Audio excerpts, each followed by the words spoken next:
অঙ্কুর, যেমনটি বলছেন, আমি চকরিয়ার আবদুল্লাহ পাড়ায় রয়েছে এবং এখানে যেই সড়কটি দেখছেন, সড়কের উপরে কিন্তু এই পাড়ার যেই সড়কটি, সেই সড়কের উপরে মাছ মারছেন অনেকে এবং মানুষের যেই ভোগান্তি সেটি কিন্তু আসলে লক্ষ্য করা যাচ্ছে। এখানে আশেপাশে যেই ঘরগুলো রয়েছে মোটামুটি অনেকটাই কিন্তু পানির তলে তলিয়ে গেছে। দেখতেই পাচ্ছেন যে এখানে একটি ঘর রয়েছে এবং শিশুদেরকে নিয়ে ছোট ছোট শিশুরা কিন্তু এখানে আছেন পরিজনের সাথে এবং খুব দুর্বিষহ জীবনযাপন আসলে তারা এখানে করছেন এবং এখানের মানুষের যেই ভোগান্তি সেটি আসলে চরমে, যেহেতু পুরো রাস্তাটি এই মুহূর্তে পানির নিচে তলিয়ে গেছে এবং এখানে যেই ঘরবাড়িগুলো রয়েছে সেগুলো কিন্তু এরই মধ্যে পানির নিচে তলিয়ে গেছে। অনেকের ঘরে পর্যন্ত কিন্তু পানি প্রবেশ করেছে। আমরা যতই এগোচ্ছি ততই কিন্তু এখানে লক্ষ্য করছি যে পানির পরিমাণ কিন্তু বাড়ছে। হাঁটু থেকে কোমর অবধি পানি কিন্তু চলে গেছে এবং মানুষের ঘরে পর্যন্ত পানি প্রবেশ করেছে।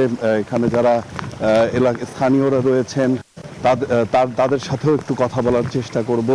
এখানে ঘরবাড়িগুলো যেগুলো রয়েছে সেগুলো কিন্তু প্রায় পানির তলে তলিয়ে গেছে। আমরা ভেতরে যাব, একটু দেখার চেষ্টা করব যে ভেতরে আসলে অবস্থাটা কি। সেই জায়গাগুলো আসলে দেখার চেষ্টা করব। এখানে যেই বাসাগুলো দেখছেন এই আবদুল্লাহ পাড়ায়, সেই বাসাগুলো কিন্তু এরই মধ্যে পানির তলে তলিয়ে গেছে। এই বাসার মধ্যে ঢোকার চেষ্টা করব। এনারা এখানে অনেকেই আছেন যারা হলো নিজেদের বাসা উঁচু করে বেঁধেছেন। তারা যেটি বলছেন যে পানি সঠিকভাবে নিষ্কাশন না হওয়ার কারণে কিন্তু এই সমস্যাটা কিন্তু এখন পর্যন্ত চলমান রয়েছে। তো আমার আরেক সহকর্মী ইরফান রয়েছেন কক্সবাজারে, ওখানে যুক্ত হব তার সাথে সেখানকার পরিস্থিতি জানতে।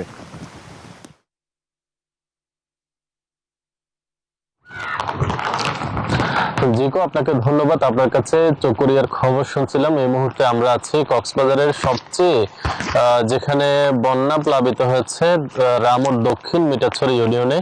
আমার পেছনের দৃশ্য যদি একটু দেখাই, পুরো এলাকা জুড়ে আজকে একেবারে পানিতে একাকার। এখানে যত ঘর বাড়ি রয়েছে সব ঘরেই মোটামুটি ঘরের প্রায় অর্ধেক অংশ পানিতে তলিয়ে গেছে এবং পুরো এলাকা জুড়ে এমনভাবে বন্যা পরিস্থিতির সৃষ্টি হয়েছে। এখানে খালের যে বাঁধ ছিল সেটিও ছিঁড়ে গিয়েছে, যার ফলে কিন্তু মানুষ একেবারে মানবেতর জীবনযাপন করছেন। পুরো এলাকা জুড়ে আসলে মানুষের যে হাহাকার সেটি আমরা দেখতে পাচ্ছি এবং এখানে জেলা প্রশাসনের পক্ষ থেকে যে সহায়তা সেটি পাঠানো হচ্ছে। এখানকার যারা স্থানীয় মানুষজন রয়েছেন তাদের কিছু কিছু মানুষজন আসলে এখানে স্থানীয়ভাবে যে আশ্রয়ণ কেন্দ্র রয়েছে সেখানে অবস্থান নিলেও আসলে অনেকেই সেখানে যাননি, যেহেতু পানির মাত্রা আসলে বৃদ্ধি পাচ্ছে। তবে গতকাল বৃষ্টি কিছুটা কম থাকায় পানি কিছুটা কমেছে এমনটাই বলছেন স্থানীয়রা। আজকে আবার সকাল থেকে বৃষ্টি হচ্ছে, যার কারণে এখানে পানি আরো বেশি বৃদ্ধি পেতে পারে বলে ধারণা করা হচ্ছে। তবে জেলা প্রশাসন এবং উপজেলা প্রশাসনের পক্ষ থেকে বারংবার মাইকিং, সতর্কতা এবং পাশাপাশি বন্যা দুর্গত যে সমস্ত মানুষজন রয়েছেন তাদেরকে শুকনো খাবার দিয়ে সহযোগিতা করা হচ্ছে।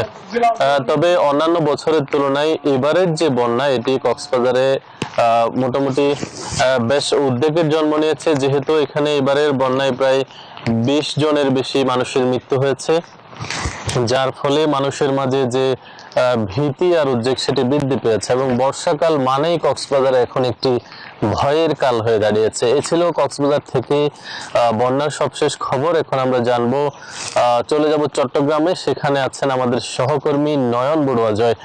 জয়, কক্সবাজারের বন্যা পরিস্থিতির খবর জানাচ্ছিলাম, এবার বন্দরনগরী চট্টগ্রামের খবর জানতে চাই।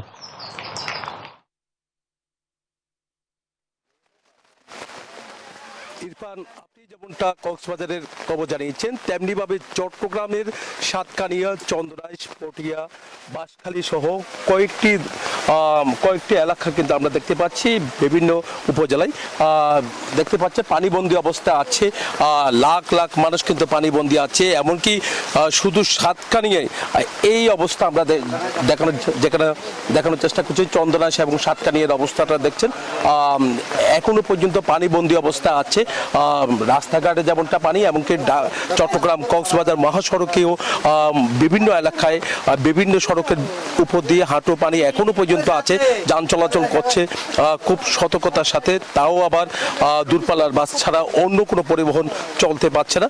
একই সাথে এখানে যারা বাসিন্দা আছেন 5 দিন ধরে কিন্তু এইভাবে তারা দিন যাপন করছেন। তারা বলছেন কখন এই সমস্যাটা সমাধান হবে বলা যাচ্ছে না। জেলা প্রশাসনের পক্ষ থেকে তাদের কাছে শুকনো খাবার পৌঁছানো সম্ভব হচ্ছে না। কোনো কোনো জায়গায় একেবারে দুর্গম এলাকায় এখন সেনাবাহিনী স্পিড বোটের মাধ্যমে কিন্তু তাদেরকে উদ্ধার করে বিভিন্ন জায়গা আশ্রয়কেন্দ্র যেখানে খোলা হয়েছে সেই আশ্রয়কেন্দ্রে আনা হচ্ছে বলে আমাদেরকে জানিয়েছেন। আমরা দেখতে পাচ্ছি এখানে আমরা যেখানে আছি এখানেও কিন্তু অনেক পানি, ঘর বাড়ি ডুবা ছিল, তবে কিছুটা পানি নামতে শুরু করেছে। তবে এখনো পর্যন্ত হাঁটু কোমর পানি রয়েছে। তাহলে বুঝতে পারছেন আরো 2 দিন আগে কেমন অবস্থার মধ্যে তারা ছিল। আশ্রয় কেন্দ্র ছাড়া তাদের কোনো ঠাঁই ছিল না। আশ্রয় কেন্দ্রে কিন্তু রাতের বেলা সেখানে অবস্থান করে, দিনের বেলা আবার তারা কিন্তু তাদের যেখানে মাথা গোঁজার ঠাঁই রয়েছে সেই জায়গায় তারা অবস্থান করছে। এখানে যারা বাসিন্দা আছে তারা বলছেন আশপাশে যে খালগুলো আছে সে খালগুলো পরিষ্কার না থাকার কারণে, এমনকি ভরাট হয়ে যাওয়ার কারণে পানি দ্রুত সময়ের মধ্যে নামা সম্ভব হচ্ছে না। এই কারণে বৃষ্টি হলে কিন্তু দেখা যায় সাতকানিয়া, চন্দনাইশ, বাঁশখালী সহ বিভিন্ন জায়গায় এরকম বন্যার পানিতে কিন্তু তারা সমস্যায় পড়ে, দুর্ভোগে পড়ে। এই সমস্যার সমাধান চাই তারা। এই ছিল আমার এখানকার সর্বশেষ। আমি এখন ফিরে যাব, আমার সহকর্মী অপেক্ষা করছে। বান্দরবনে আছে সম্রাট থেকে আমরা একটু জানবো বান্দরবনের কি অবস্থা, এখন কি বন্যার পানির কি অবস্থা, এখন আগে থেকে এখন কি কোনো কিছু পানি নামতে শুরু করছে কিনা।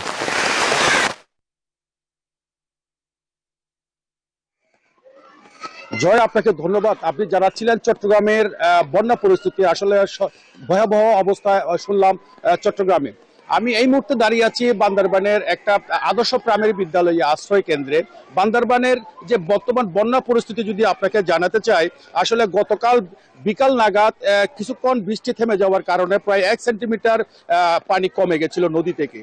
এখন রাত থেকে আবার প্রবল বর্ষণ, বর্তমানেও বর্ষণ অব্যাহত রয়েছে। এই অব্যাহত বর্ষণের ফলে প্রায় 1.5 সেন্টিমিটার পানি বৃদ্ধি পেয়ে নতুন নতুন নিম্নাঞ্চল প্লাবিত হয়েছে এবং প্রায় এই প্রশাসনিক হিসাব মতে এই মুহূর্তে 1 লক্ষ মানুষ পানিবন্ধ হয়ে পড়েছে। পর্যাপ্ত পরিমাণ ত্রাণ সহায়তা পাচ্ছে না। আমরা প্রত্যেক আশ্রয় কেন্দ্রে ঘুরে লোকজনের সাথে কথা বললাম। আশ্রিত কারো বিশুদ্ধ পানির সমস্যা, কারো বায়ু নিষ্কাশনের সমস্যা, নানা সমস্যায় তারা জর্জরিত। কেউ টয়লেটে যেতে পারছে না, কেউ পর্যাপ্ত পরিমাণ ত্রাণ পাচ্ছে না। তো এই অবস্থায় আশ্রয় কেন্দ্রগুলো যদি বর্ষার ফলে যদি অবস্থা বুঝাতে চাই, তাহলে বান্দরবানের বিভিন্ন সড়ক এখন তলিয়ে যাওয়ায় বান্দরবানের সাথে সারা বাংলাদেশের সড়ক যোগাযোগ বর্তমানে বিচ্ছিন্ন রয়েছে। রাঙ্গামাটির সাথে বান্দরবানের সড়ক যোগাযোগ বিচ্ছিন্ন রয়েছে, চট্টগ্রামের সাথে বিচ্ছিন্ন রয়েছে। অভ্যন্তরীণ যে সড়কগুলো আছে সবগুলোই এক প্রকারের বিচ্ছিন্ন রয়েছে। খুব দুর্বিষহ অবস্থায় বান্দরবানের মানুষ জীবন যাপন করছে, বিপর্যস্ত হয়ে পড়েছে জনজীবন। এই ছিল বান্দরবান থেকে সর্বশেষ তথ্য। আমার চলে যাচ্ছি স্টুডিওতে Ankur. Bashundhara public school and college 2026 শিক্ষাবর্ষে ভর্তি চলছে।